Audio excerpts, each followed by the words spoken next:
Of BCL interviews. We are joined today by a special guest all the way from the other side of the world in Venezuela.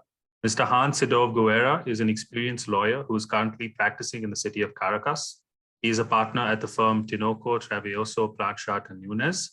Thank you, Mr. Hart, for accepting our invitation to speak with us today. We really do appreciate it. And if you're ready, we can begin.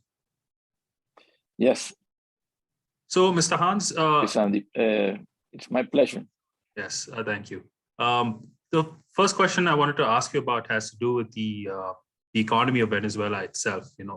Could you describe to us what the reality of the economic situation is today for the average citizen of Venezuela?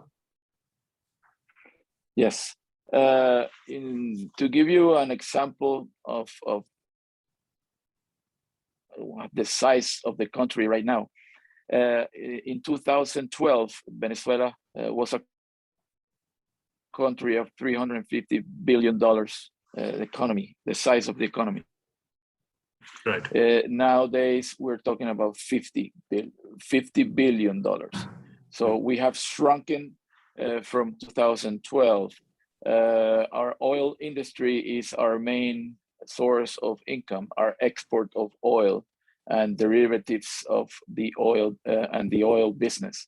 And surely that's the main reason that why we have an economy that it has shrunken so much, is that the oil business is no longer the strong, very healthy Petróleos de Venezuela company exporting and having participation in different refineries around the world. Unfortunately, that is not the case these days. Even though the oil prices are picking up this year and this past few months, we have been able to take advantage of that because we are not exporting as much oil as we used to do. In the better days, we used to export 3.3 million barrels a day. That is not the case. But the economy that the private sector is putting a lot of efforts, and they're investing in certain areas, and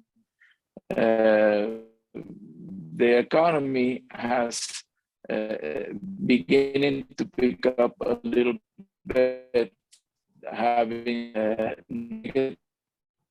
have been the past 3 to 4 years. You have to remember of oil from PDVSA, and that has made very difficult for the oil industry to receive investments and to receive partners to invest in our region, in our country, in our industries. And but we are receiving nevertheless investments from different parts of the world in tourism and in telecommunications and in other sectors of the economy.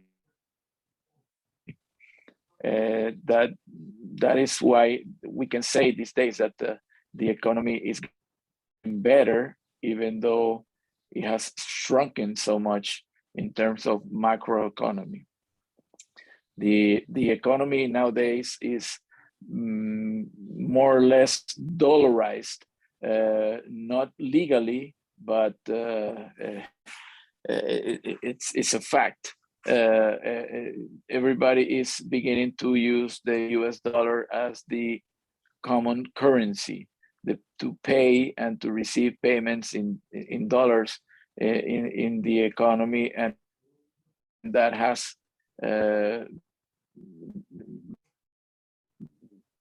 helped our economy to 3 or 4 quarters. I see. Okay. As you mentioned, the Venezuelan economy is largely tied to the resource of oil. I think Venezuela sits on the world's largest oil reserve of any country. Oil seems to be both a blessing and a curse for a country like Venezuela. On the one hand, it can make you very rich, but when it's mismanaged, it also leads to a lot of poverty. As a citizen, how would you analyze the government's handling of the oil resources? Well, you have to remember that oil was discovered in Venezuela in 1936, and we became, from a rural agriculture country, we became an exporter of oil during the 50s and 60s, and we had different types of agreements with the companies that came to Venezuela to invest in the oil industries until 1975, that we nationalized the oil industry. And the companies that were nationalized, Shell, Creole, and all those companies became Petróleos de Venezuela, which is our national oil industry company that handles everything that has to do with oil in Venezuela, the research, development, import, export, distribution, everything.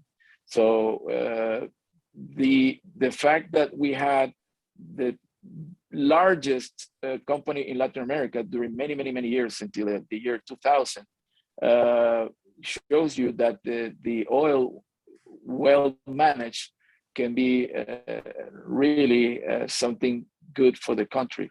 The fact that we have mismanaged that company shows you that how sensitive that industry is when it's mismanaged. And that's what is happening today. Bad politics, bad politicians, not so good managers in the region, in the country, managing different companies in Venezuela that were nationalized starting from Chavez in the year 2000.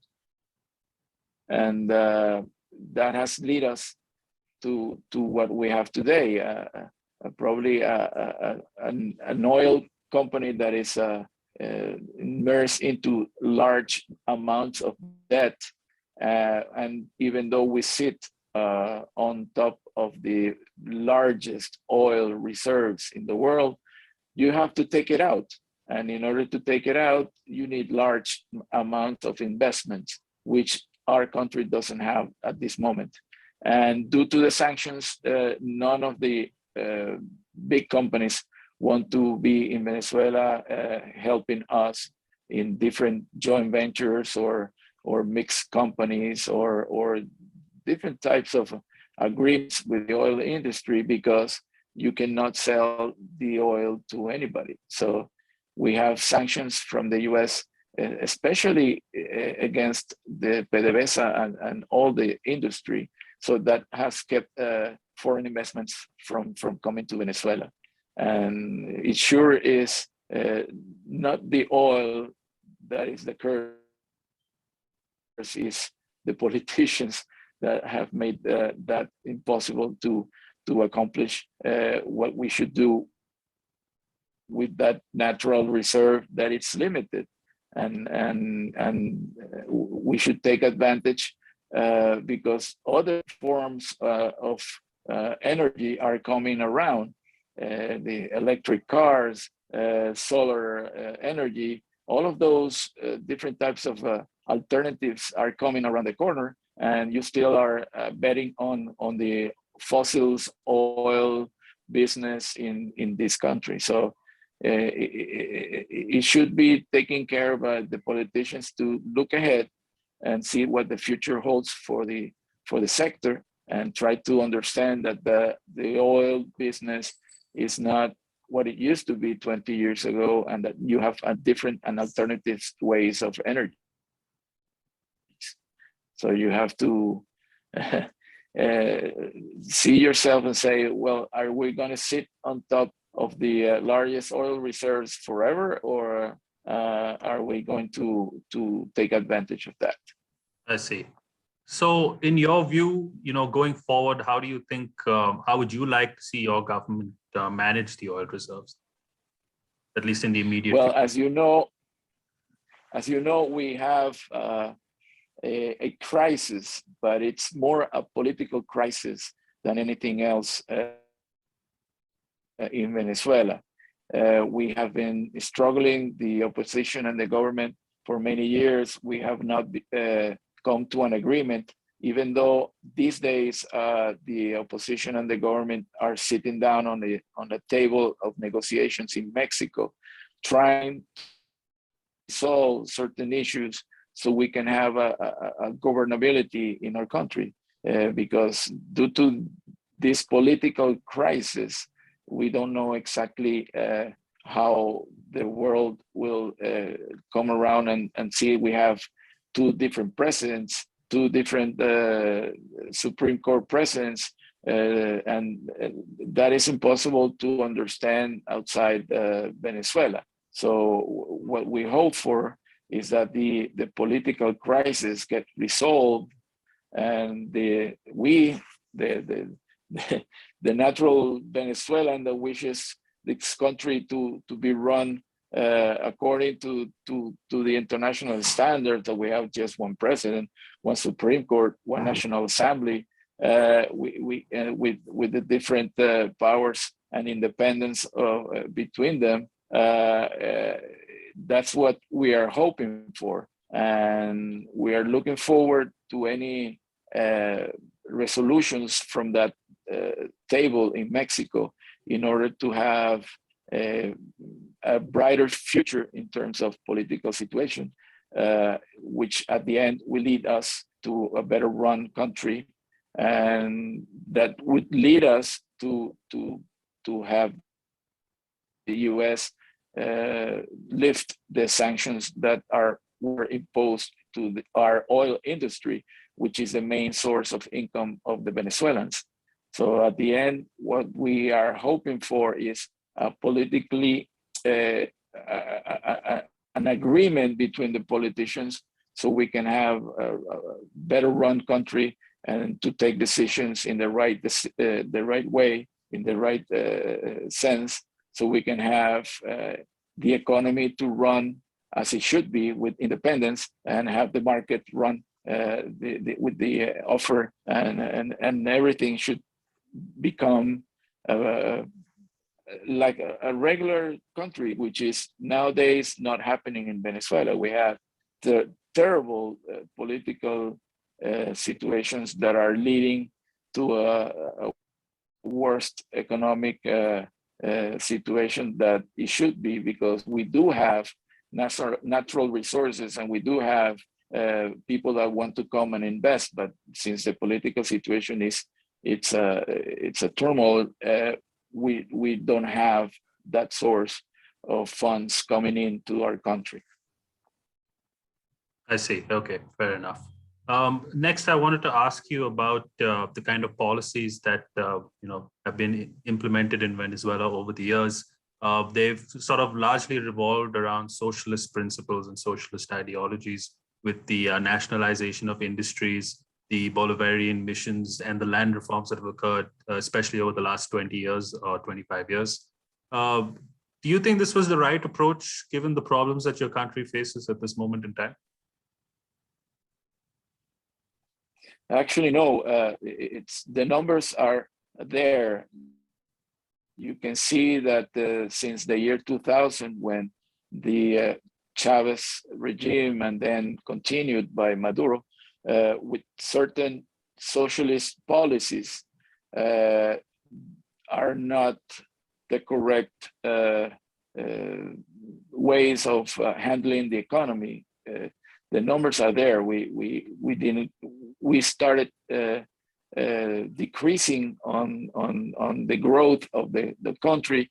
Nowadays, we have a country of $50 billion instead of $350 billion that were when the oil prices were high, and we used to have a big and healthy and strong oil industry. And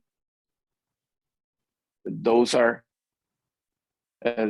basically consequences of the wrong decisions made by the politicians and the government, that did not understand that with controls, exchange control, price controls, and all those policies, you will not have enough investments in order to run a healthy country. So the economy based on certain socialist policies are not the correct ones. We should lead more into a free free market economy, which is something that is happening in the last 3-4 quarters, that the government became aware that if they kept going in that direction, they will be misled again and have a terrible consequences on the economy. So they started lifting the exchange controls. We don't no longer have exchange controls, the price controls, which are no longer in place. So they are trying to free the economy and try to become more market oriented and free market oriented than 10, 15 years ago. I see. Okay. Just one last question for you. I wanted to ask you about the future of your country. You know, how do you see things developing over the next few years? Well, actually, it's brighter than it used to be, because when you have 3 to 4 years on negative numbers in terms of growth in the country, which is terrible, and now you're starting to see positive numbers in terms of growth, that gives you the expectation, a good expectation, hope that this country will definitely pick up in the right direction. We are receiving in our offices different types of investments, funds from the US, from Europe, from different countries, and they are really buying companies in Venezuela, and they're investing in those sectors, and tourism, in telecommunications, in certain chemical industries. So we're seeing that there are investors interested in investing in this country, and that gives you the idea that it's picking up, that we're going in the right direction, and the government is doing something in that direction also, which is lifting all the controls that we used to have in the economy, and that gives you a certain guarantee that we are going to have a much better and healthy economy in the future. And that's what we're betting on, and we're seeing those numbers. We're seeing better numbers in terms of growth, and that gives us have a brighter future than the last few years that have been terrible in terms of political and economically in our country. Okay, well, it's great to end on that positive note. I think we've covered everything we wanted to talk about today. Thank you again, Mr. Hans, for taking the time out of your day to speak with us. It was a wonderful interview, and I'm sure our listeners will be very interested by everything that's happening on your side of the world. Thank you. Thank you, and all the investments are welcome in Venezuela. We don't have any restrictions at all for foreign investments, and this is a beautiful country with big and huge natural resources, not only oil, but gold and mining and iron and different types of minerals. And this is a beautiful country that investments are welcome. Yes, and we're all hoping for the best for your country as well. Thank you. Thank you.